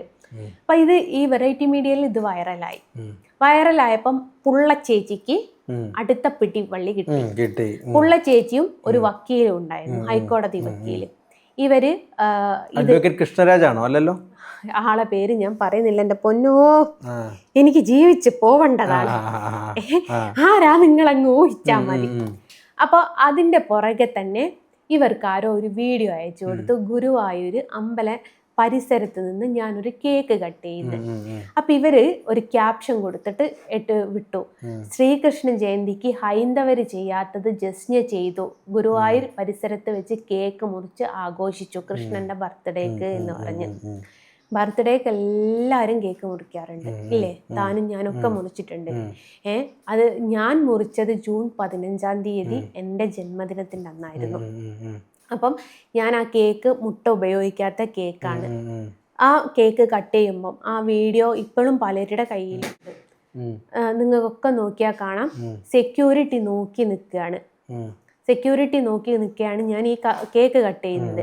അത് തെറ്റാണെങ്കിൽ സെക്യൂരിറ്റി പറയൂലേ? സെക്യൂരിറ്റിക്ക് അങ്ങനത്തെ ഒരു ഉത്തരവാദിത്തോട് ആ ഒരു അമ്പലത്തിൽ സെക്യൂരിറ്റി ആയിട്ട് നിൽക്കേണ്ടപ്പോൾ തെറ്റും ശരിയും ചൂണ്ടിക്കാണിക്കേണ്ട ഉത്തരവാദിത്തം അദ്ദേഹത്തിനുണ്ടല്ലോ. പിന്നെ കുറച്ച് ഭക്തരും വന്നു, അവരും ഇത് പറഞ്ഞില്ല, തെറ്റാണ് എന്നുള്ളത് പറഞ്ഞില്ല. ഈ ഹിന്ദു മതത്തെക്കുറിച്ച് അറിയാത്ത ഞാൻ ആ പരിസരത്ത് നിന്ന് ഞാൻ ആ കേക്ക് കട്ട് ചെയ്തു. അപ്പൊ ഇതെല്ലാം കൂടി ഞാൻ ഇതിന്റെ സത്യാവസ്ഥ തുറന്നു പറഞ്ഞ് ഞാനൊരു വീഡിയോ പോസ്റ്റ് ചെയ്തു. ഞാൻ ജൂൺ 15-ാം തീയതിയാണ്, അല്ലാതെ ഇവര് പറഞ്ഞതുപോലെ ശ്രീകൃഷ്ണ ജയന്തിക്കൊന്നും മുറിച്ചതല്ല. ഇങ്ങനെയാണ് സംഭവം. അതും ഞാൻ എൻ്റെ ജീവിതത്തിൽ ആദ്യമായിട്ടാണ് ഒരു ബർത്ത്ഡേ ആഘോഷിക്കുന്നത്. എന്തുകൊണ്ട് എന്നറിയോ? എൻ്റെ ജീവിതത്തിന് ഒരു അർത്ഥമുണ്ട് എന്ന് എനിക്ക് തോന്നിയപ്പോൾ ആണ് ഞാനൊരു ബർത്ത്ഡേ ആഘോഷിച്ചത്. അതും കണ്ണന്റെ മുമ്പിൽ നിന്ന് വെച്ച് ആഘോഷിക്കണം. കാരണം കണ്ണനാണ് എന്നെ ഇവിടം വരെ എത്തിച്ചത്. അത്ര മാത്രമേ ഞാൻ ചിന്തിച്ചിട്ടുള്ളൂ. അല്ലാതെ ഹൈന്ദവര് ചെയ്യാത്തത് ഞാൻ ചെയ്യണം. ഇത് 5 മാസം മുമ്പ് നടന്നത്. ഇത് തുടക്കം ഇതാണ്. അതിനുശേഷം ഇപ്പോ നടന്ന ഒക്കെ പറഞ്ഞുതരാം. അപ്പൊ ഞാൻ ഈ ഹൈന്ദവരെ പ്രൊവോക്ക് ചെയ്യിക്കാൻ വേണ്ടിയിട്ടോ അല്ലെ ഹൈന്ദവര് ചെയ്യാത്ത കാര്യം ചെയ്യാൻ വേണ്ടിയിട്ടോ ഒന്നുമല്ല ഞാൻ അവിടുന്ന് കേക്ക് മുറിച്ചേ. എൻ്റെ ജീവിതത്തിനൊരർത്ഥം കണ്ണൻ വന്നതുകൊണ്ട് ഉണ്ടായി. അപ്പൊ അത് കണ്ണന്റെ മുമ്പിൽ നിന്ന് തന്നെ കട്ട് ചെയ്യണമെന്ന് തോന്നിയത് കൊണ്ട് അമ്പലം വിട്ടതിന് ശേഷം ആ നടപ്പന്തലിൽ വെച്ചിട്ടാണ് ഞാൻ കേക്ക് കട്ട് ചെയ്യുന്നത്. അത് മുട്ട ഉപയോഗിച്ചിട്ടുമില്ല. അതിവര് പ്രശ്നമാക്കി ഇവര് ഹൈക്കോടതിയിലേക്ക് കേസ് കൊടുത്തു. അങ്ങനെ കേസ് കൊടുത്ത് കേസിന് വിധി വന്നു. ഇനി ഗുരുവായൂർ റീൽസ് എടുക്കാൻ പാടില്ല എന്ന് പറഞ്ഞിട്ട്. അപ്പൊ അവിടെ അതിനുശേഷമാണ് നമ്മുടെ ജാസ്മിൻ ജാഫർ എടുത്തു, പിന്നെ പ്രശ്നമായത്. ജാഫർ എടുത്ത് അതല്ലാതെ പിന്നീട് അവിടെ ഒരു ബോർഡ് എഴുതി വെച്ചിട്ടുണ്ട്. ഇങ്ങനെയാ ബോർഡ് എഴുതി വെച്ചത്: കല്യാണത്തിനും മതപരമായിട്ടുള്ള ചടങ്ങിനും വീഡിയോഗ്രാഫിയും ഫോട്ടോഗ്രാഫിയും അനുവദിച്ചിരിക്കുന്നു എന്ന് പറഞ്ഞിട്ടാണ് എടുത്തത്. എന്ന് വെച്ചാൽ അമ്പലത്തിന്റെ വീഡിയോസ് എടുക്കാമെന്നാണ്. വിദ്യാഭ്യാസം ഇല്ലാത്ത ഞാനല്ലേ, ഞാന് കഴിഞ്ഞ ഉത്സവത്തിന് അവിടെ പോവുക. അപ്പൊ എനിക്ക് എന്റെ കഴിഞ്ഞ ഉത്സവം എന്ന് പറഞ്ഞാൽ ഈ അടുത്ത് ഇപ്പം ഉണ്ടായ വിവാദത്തെ കുറിച്ചാണ് ഇപ്പൊ പറയുന്നത്. എനിക്ക് ഒരു കേസ് വന്നെന്ന് പറഞ്ഞു. ഫസ്റ്റിലൊരു കേസ് വന്നില്ല, അത് പറഞ്ഞു കഴിഞ്ഞല്ലോ. അല്ലല്ല, അതിന് എനിക്ക് കേസ് എടുത്തില്ല. അതിന് വിധി വന്നത് ഗുരുവായൂർ ഇനി ആരും റീൽ എടുക്കാൻ പാടില്ല, പിന്നെയാണ് എനിക്ക് കേസ് വരുന്നത്. കേസ് വരുന്ന കഥയാണ് പറയുന്നത്. അപ്പൊ ഈ ബോർഡ് വായിച്ചപ്പോ ഞാൻ ചെന്നത് എന്തിനാണ്? മതപരമായിട്ടുള്ള ചടങ്ങിനാണ്. അപ്പൊ ഞാൻ ഇവിടുന്ന് വീട്ടിന്ന് ഒരു ഹരേ കൃഷ്ണ മാല ഉണ്ടാക്കിയിട്ടുണ്ടായിരുന്നു. അപ്പൊ പലരും പറഞ്ഞു, എന്താ വെച്ചാൽ ഇവര് ഈ പറഞ്ഞ വക്കീല് ഹൈക്കോടതിയിലേക്ക് കൊടുത്തത് എന്താണെന്നറിയോ? കണ്ണന് പേപ്പർ മാല ഇട്ട് അപമാനിച്ചു എന്ന് പറഞ്ഞിട്ടാണ് ഇവര് പരാതി കൊടുക്കുന്നത്. അന്നപ്പം ഇവർ ചിന്തിക്കുന്നില്ല, ഒരു പേപ്പറിനെയാണ് കണ്ണനാക്കി മാറ്റുന്നത്. നിങ്ങൾ എന്നെ ഒന്ന് പറ, ഒരു പ്ലെയിൻ പേപ്പറിനാ ഞാൻ വരയ്ക്കുന്ന ഒരു ഷീറ്റ് ഞാൻ കാണിച്ചില്ല, ആ ഷീറ്റിനെയാണ് ഞാനൊരു ഫോട്ടോ ആക്കി മാറ്റുന്നത്. ഞാൻ ഇട്ടത് വെറും ഒരു പേപ്പർ അല്ല, അതിൽ ഹരേ കൃഷ്ണ എന്ന് പറഞ്ഞ് 101 എഴുതിയിട്ട് അതൊരു മാലയായിട്ട് കോർത്തിട്ടാണ് ഞാൻ അത് കഴുത്തിലിടുന്നത്. അപ്പൊ ഞാൻ ആ ഒരു വീഡിയോ എടുത്ത് പോസ്റ്റ് ചെയ്തു. കാരണം അവിടെ ബോർഡ് എഴുതി വെച്ചിട്ടല്ലോ മതപരമായിട്ടുള്ള ചടങ്ങിന് വീഡിയോ എടുക്കാന്നുള്ളത്. അപ്പൊ ഞാൻ മതപരമായിട്ടുള്ള ചടങ്ങിന്റെ സമയത്താണല്ലോ പോയത്. ആ ഒരു തെറ്റിദ്ധാരണന്റെ പേരിൽ ഞാൻ ആ വീഡിയോ എടുത്ത് ഞാൻ അത് പോസ്റ്റ് ചെയ്തു. അങ്ങനെ അതിന്റെ പേരിൽ എന്റെ പേരിൽ കേസ്, അങ്ങനെയാണ് കേസ് വന്നത്. അപ്പൊ ഈ റീസെന്റ് ഉണ്ടായ പ്രശ്നം എന്താ വെച്ചാല്, ഞാൻ ഒരു ദിവസം ഗുരുവായൂർ പോയ സമയത്ത് ആരാണ്ടോ ഒന്ന് ഞാൻ നടപ്പന്തലിൽ കൂടെ നടക്കുന്ന വീഡിയോ എടുത്ത് ആരുടെയോ ഒരു ചാനലിൽ പോസ്റ്റ് ചെയ്ത പാടക്ക് ഇത് ഡൗൺലോഡ് ചെയ്ത് ആരോ ദേവസ്വത്തിലെ അഡ്മിനിസ്ട്രേറ്റർക്ക് അയച്ചു കൊടുത്ത്. അഡ്മിനിസ്ട്രേറ്റർ കാണുന്നത് എന്താ? ഞാൻ ഗുരുവായൂർ നടപ്പന്തലിലൂടെ നടക്കുന്നത്. അത് സത്യസന്ധമായിട്ട് പറഞ്ഞാൽ ജസ്റ്റ് എടുത്ത വീഡിയോ അറിയ പോലും ഇല്ല. ആരോ എടുത്ത് പോസ്റ്റ് ചെയ്ത വീഡിയോ ആരോ ഡൗൺലോഡ് ചെയ്ത് ഇവർക്ക് അയച്ചു കൊടുത്ത്. ഇവര് നേരെ സ്റ്റേഷനിൽ പരാതിയും കൊടുത്തു. അപ്പൊ ഞാൻ ഒരു ദിവസം രാവിലെ എഴുന്നേറ്റ് നോക്കുമ്പോ ഏഷ്യാനെറ്റ് ന്യൂസിന്റെ ഒരു ഇതാ കാണുന്നത്, റീൽസ് ചിത്രീകരണത്തിന്റെ പേരിൽ ജസ്ന സലീമിന്റെ പേരിൽ വീണ്ടും കേസ്. ഞാൻ ഇങ്ങനെ ആലോചിക്കും, ഞാൻ എപ്പോഴാ റീൽസ് എടുത്ത്? എനിക്ക് ഒരു പിടുത്തം കിട്ടുന്നത്. ഞാൻ എടുക്കാറുണ്ട്, റോഡുമെന്ന് എടുക്കരുത് എന്ന് ഹൈക്കോടതി ആരും പറഞ്ഞിട്ടില്ല. ഗുരുവായൂർ ക്ഷേത്രത്തിന്റെ കോമ്പൗണ്ടിനുള്ളിൽ എടുക്കാൻ പാടില്ല. ഞാൻ എടുത്തതൊക്കെ കോമ്പൗണ്ടിന്റെ പുറത്തായിരുന്നു. അപ്പൊ ഞാൻ ഇങ്ങനെ ഫോണ് തപ്പുക, ഞാൻ ഏതാ എടുത്ത്, ഇവർക്ക് ഏതാന്നുള്ളത്. അപ്പൊ ഏഷ്യാനെറ്റ് ന്യൂസുകാരൊക്കെ പറയാ, കേസ് ആയതിനു ശേഷം ജസ്ന സലീം ആ വീഡിയോ ഡിലീറ്റ് ചെയ്തു എന്ന്. കാരണം ഇവരൊക്കെ എൻ്റെ സോഷ്യൽ മീഡിയ അരിച്ചു പെറുക്കിയിട്ട് ഇവർക്ക് അങ്ങനെ ഒരു വീഡിയോ കിട്ടുന്നില്ല. നേരെ ഞാൻ അഡ്മിനിസ്ട്രേറ്ററെ വിളിച്ചു. ഞാൻ പറഞ്ഞു, ഞാൻ അങ്ങനെ ഒരു വീഡിയോ എടുത്തിട്ടില്ല, നിങ്ങൾക്ക് എൻ്റെ പേജ് എടുത്ത് നോക്കിയാൽ കാണാം. CIനെ വിളിച്ചിട്ടും ഞാൻ കാര്യം പറഞ്ഞു. അപ്പം എന്നോട് പറഞ്ഞത് അന്വേഷണം നടത്താതെ ഒന്നും എൻ്റെ പേർക്ക് കേസ് എടുക്കൂല, അന്വേഷണം നടത്തി ആ ഒരു വീഡിയോ ആരാ പോസ്റ്റ് ചെയ്തതെന്നുള്ളത് നോക്കിയിട്ട് പിന്നെ വേറെ ഏതോ ഒരു വ്ളോഗറുടെ പേരിലും എടുത്ത്, ആ വ്ളോഗറുടെ കറക്റ്റ് ഗുരുവായൂർ അമ്പലത്തിന്റെ മുമ്പ് തന്നെയാട്ടോ അവള് വീഡിയോ എടുത്ത്. അത് അവളിട്ട് ഡിലീറ്റ് ചെയ്യാനും പോയില്ല, അത് അവൾ എടുക്കുകയും ചെയ്യുന്നുണ്ട്. അതാരും ഈ പുട്ടിന് തേങ്ങട്ടേൻ്റെ മാതിരി എന്ന് അറിയാൻ ആ കുട്ടിയുടെ പേര് എടുക്കുമെന്ന് പറയുന്നതല്ലാതെ എല്ലാം ജസ്ന സലീം എല്ലാവരും ഇങ്ങനെ കൊടുത്തോണ്ടിരിക്കുക. വീണ്ടും ഞാൻ എന്തായി, ഈ ഹണി ട്രാപ്പ് പോലെ ചെയ്യാത്ത തെറ്റിന് വീണ്ടും ഞാൻ ഈ ഹൈന്ദവരൊക്കെ ഈ നായിന്റെ മോൾ എന്തിനാ ഇവിടെ വരുന്നതെന്ന് ചോദിച്ച് ഞാൻ എന്തൊക്കെ തെറികൾ വിളിച്ചിട്ട് ഓരോരുത്തർ വീഡിയോ ചെയ്യുന്നു, ഓരോരുത്തർ കമൻറ്റ് ചെയ്യുന്നു, ഓരോരുത്തർ എനിക്ക് തെറി വിളിച്ച് മെസ്സേജ് ചെയ്യുന്നു. എന്തൊക്കെയാ ഞാനിങ്ങനെ ചെയ്തിട്ടുണ്ട്, എന്തോ ആക്കട്ടെ, ഇത് ചെയ്യാത്തതാ. അങ്ങനെ മനസ്സ് പതറിപ്പോയിട്ട് ഞാൻ കൈയിന്റെ ഞരമ്പ് മുറിച്ചു. ഈ അടുത്ത് അതിന്റെ വീഡിയോ സഹിതം ഒരുവിധം എല്ലാവർക്കും കിട്ടിയത്. അത് കണ്ടാൽ അറിയാം, പേടിപ്പിക്കാൻ വേണ്ടിയിട്ടല്ല, റിയൽ ആണ് എന്നുള്ളത്. അങ്ങനെയാണ് ഈ അടുത്ത ഈ ഒരു പാട് കാണാനുണ്ടല്ലേ. കഷ്ടപ്പാട് വളരെ നല്ലതാ. ഓരോരുത്തര് ഞാൻ പറയട്ടെ, ഓരോരുത്തര് മാരകമായ രോഗങ്ങൾ കൊണ്ട് ഒരു കാണുന്നുണ്ടോ ഈ ചാരിറ്റിക്ക് വേണ്ടി ഓരോരുത്തർ കിടന്ന് ബുദ്ധിമുട്ടി? അല്ല, നിങ്ങൾ ചെയ്യാറുണ്ട് ആ ചാരിറ്റി. ഈ കൈയും കാലും മുഖമെല്ലാം മുറിച്ച് കെട്ടി തൂങ്ങിയും ഇതും കഴിച്ച് ആത്മഹത്യ ശ്രമിക്കാതെ. അല്ല, ഞാൻ പറയട്ടെ, അതാ പറഞ്ഞത്. അപ്പം ഇത്രത്തോളം, അതായത് ഒരു എന്താ പറയുക, ഒരു മിനിറ്റെങ്കിലും ജീവിക്കാൻ ആഗ്രഹിക്കുന്ന എത്ര പേരാ ഓരോരോ അസുഖം കൊണ്ട് വലഞ്ഞ് എത്രയോ പേരുടെ വീഡിയോ കാണും. നമുക്ക് ആയുസ്സും ആരോഗ്യം ദൈവം തന്നിട്ടുണ്ട്. അതിനെ ഇങ്ങനെ ഓരോ മണ്ടത്തരം കാണിച്ച് നശിപ്പിക്കാതിരുന്നാൽ സ്വയം കൊള്ളാം. ഞാനൊരു ഉപദേശം തരുന്നതെന്ന് കൂട്ടിക്കോ, ഒരു ഉപദേശം തന്നിട്ട് തന്നെ കൂട്ടിക്കോ. കാരണം ഇത് ദൈവം തന്ന ആയുസ്സാണ്, ദൈവം എടുക്കട്ടെ. അല്ലാതെ നമ്മൾ ഓരോരുത്തർ ആയുസ്സിന് വേണ്ടി കൊതിച്ച് വെമ്പിക്കൊണ്ട് കരഞ്ഞുകൊണ്ടുള്ള വീഡിയോസ് കാണാറില്ലേ? എൻ്റെ കുട്ടിയുടെയും എൻ്റെ ഉമ്മയുടെയും കൂടെ ജീവിക്കാനുള്ള ആഗ്രഹം കൊണ്ട് അതൊക്കെ 25ഉം 26ഉം വയസ്സുള്ള പിള്ളേരാണ്. ഓരോരുത്തർ കിഡ്നി പോയും ലിവർ പോയും ഒക്കെ ഒന്ന് ശ്വാസം വിട്ട് ഒന്ന് ഈ ലോകത്തൊന്ന് ജീവിക്കാൻ വേണ്ടി കൊതിക്കുന്നത്. അപ്പം സ്വന്തമായിട്ട് ദൈവം തന്ന ആരോഗ്യത്തിനെയും ആയുസ്സിനെയും സ്വന്തമായിട്ട് നശിപ്പിക്കാൻ നോക്കുന്ന പറഞ്ഞാൽ മൂഢത്തരം, മണ്ടത്തരം എന്നേ പറയാം. അല്ല, എനിക്ക് ഇതിൻ്റെ കൂടെ ഹൈന്ദവരോടായിട്ടും അതേപോലെ ഹൈന്ദവർക്കില്ലാത്ത വിഷമം കാണിക്കുന്ന കുറച്ച് മുസ്ലിങ്ങളോടുകൂടിയായിട്ട് പറയാനുള്ള ഒരൊറ്റ കാര്യമുണ്ട്. അത് മെയിനായിട്ട് നിങ്ങൾ കേൾക്കേണ്ട ഒരു കാര്യമാണ്. പല ചാനലുകാരും പറയുന്നൊരു കാര്യമുണ്ട്, ഇവക്ക് കൃഷ്ണനോട് അത്രക്ക് ഭക്തി ഉണ്ടെങ്കിൽ ഇവക്ക് വീട്ടിൽ കുത്തിരിഞ്ഞ് വിളിച്ചാൽ പോരെ, കൃഷ്ണനെ എവിടേക്ക് വേണമെങ്കിലും വരുമല്ലോ, വീട്ടിലിരുന്ന് വിളിച്ചാൽ പോരെ, വീട്ടിലിരുന്ന് പ്രാർത്ഥിച്ചാൽ പോരെ എന്ന് ചോദിക്കുന്ന ചില ആൾക്കാരുണ്ട്. അവർക്കുള്ള മറുപടിയാണിത്. അങ്ങനെയെങ്കിൽ എന്തിനെല്ലാവരും ഗുരുവായൂർ അമ്പലത്തിൽ പോകണം? എല്ലാവർക്കും വീട്ടിൽ കുത്തിരി കണ്ണാന്ന് വിളിച്ചാൽ പോരെ? ഗുരുവായൂർ അമ്പലത്തിൽ ഒരു മനുഷ്യനാരെങ്കിലും കാണുമോ? അപ്പൊ ഗുരുവായൂർ അമ്പലത്തിൽ നമ്മൾ പോകുന്നുണ്ട് നമുക്കൊരു പോസിറ്റീവ് എനർജി കിട്ടാൻ വേണ്ടിയിട്ടാണ്. നിങ്ങൾ പള്ളിയിൽ പോകുന്ന ജുമാക്ക് പോകണ എന്തിനാ? ഒരു പോസിറ്റീവ് എനർജി കിട്ടാൻ വേണ്ടിയിട്ടാണ്. അതേപോലെയാണ് ഞാൻ ഗുരുവായൂർ അമ്പലത്തിൽ പ്രശ്നങ്ങൾ ഉണ്ടാക്കാനോ അല്ലെങ്കിൽ ആരെങ്കിലും ഇറിറ്റേറ്റ് ചെയ്യാനോ ആരെങ്കിലും അല്ലെ ഹൈന്ദവരെ വെല്ലുവിളിക്കാനോ ഒന്നുമല്ല ഞാൻ ഗുരുവായൂർ പോകുന്നത്. എൻ്റെ മനസ്സിനൊരു തൃപ്തി കിട്ടാനും എനിക്കൊരു പോസിറ്റീവ് എനർജി കിട്ടാനും അതിലൂടെ എന്നെ സ്വയം ഞാൻ തൃപ്തിപ്പെടുത്തുകയാണ്. കാരണം എൻ്റെ കൂടെ കണ്ണനുണ്ട് എന്നുള്ള സ്വയം ഒരു തൃപ്തിക്ക് വേണ്ടിയിട്ടാണ് ഞാൻ പോകുന്നത്. അല്ലാതെ വീട്ടിൽ കുത്തിരിന് കണ്ണനെ വിളിച്ചാൽ പോരെ എന്ന് ചോദിക്കുന്നവർക്ക് നിങ്ങൾക്കും വീട്ടിൽ കുത്തിരിന് വിളിച്ചാൽ പോരെ, നിങ്ങൾ എന്തിനും ഗുരുവായൂർ പോകണം? അത്രേ ഉള്ളൂ. സ്വാഭാവികമായിട്ടും നമ്മൾ അത്യാവശ്യം എല്ലാ കാര്യങ്ങളെക്കുറിച്ചും ചർച്ച ചെയ്തു. ഏകദേശം എനിക്ക് തോന്നുന്നു 2 മണിക്കൂറോളം പോയ നിഗൂഢമായും ദീർഘമായ ഒരു ഇൻ്റർവ്യൂ ആയിപ്പോയത്. അപ്പം എന്താണെങ്കിലും ഇനിയെങ്കിലും അബദ്ധങ്ങൾ കാണിക്കാതിരിക്കുക. അല്ലടോ, മനസ്സ് പതറിപ്പോയിടോ.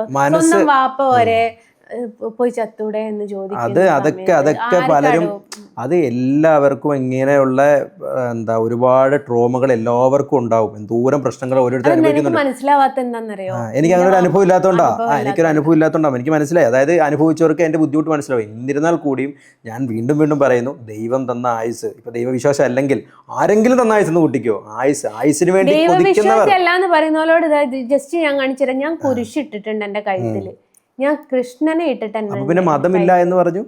ഇസ്ലാം മതം ഉപേക്ഷിച്ചേ ഉള്ളൂ, മതമുണ്ട്. മതം എന്ന് പറയുന്നത് ഞാൻ പണ്ടേ തൊട്ട്, ഞാൻ കുട്ടിക്കാലം തൊട്ട്, എനിക്ക് അറിയില്ല എന്തുകൊണ്ടാണെന്ന് അറിയില്ല, എൻ്റെ ഉമ്മാനോട് കുറേ ഇങ്ങനെ ഞൊട്ട് കിട്ടിയിട്ടുണ്ട് കേട്ടോ. എനിക്ക് ഞാൻ കർത്താവേന്ന് വിളിക്കുകയായിരുന്നു. അത് എൻ്റെ കൂടെ ക്രിസ്ത്യൻ കുട്ടികൾ പോലും, ക്രിസ്ത്യൻ കുട്ടികൾ പഠിച്ചിട്ടുണ്ടെങ്കിൽ ഞാൻ പഠിച്ചോനെന്ന് വിളിച്ചേക്കാട്ടിലും കൂടുതൽ കർത്താവേന്ന് വിളിച്ചിട്ടുണ്ടാവുക. എൻ്റെ ഉമ്മ എന്തോ. ഇതുകൊണ്ട് കൂടി പറഞ്ഞ് അവസാനിപ്പിക്കാം. അതായത് കർത്താവിനെ ആണെങ്കിലും പടച്ചോനെ ആണെങ്കിലും കൃഷ്ണനെ ആണെങ്കിലും വിശ്വസിക്കുകയോ വിശ്വസിക്കാതിരിക്കുകയോ ചെയ്തോളൂ. പക്ഷേ സ്വന്തം ജീവിതമാണ്, സ്വന്തം ജീവനാണ്. കണ്ടവൻ്റെ വാക്ക് കേട്ട് തുള്ളി സ്വന്തം ജീവനും ജീവിതവും കളയാനുള്ളൊരു, കാരണം ദൈവം തന്ന ആയുസ്സും ആരോഗ്യവും ആയുഷ്കാലം മുന്നോട്ട് കൊണ്ടുപോയി സമാധാനത്തോടെയും സന്തോഷത്തോടെയും ആയുർദൈർഘ്യത്തോടു കൂടി ജീവിക്കാനുള്ള എല്ലാവിധ അനുഗ്രഹവും ദൈവം നൽകട്ടെ എന്ന് ആത്മാർത്ഥമായിട്ട് പ്രാർത്ഥിച്ചുകൊണ്ട് അവസാനിപ്പിക്കുന്നു. Thank you.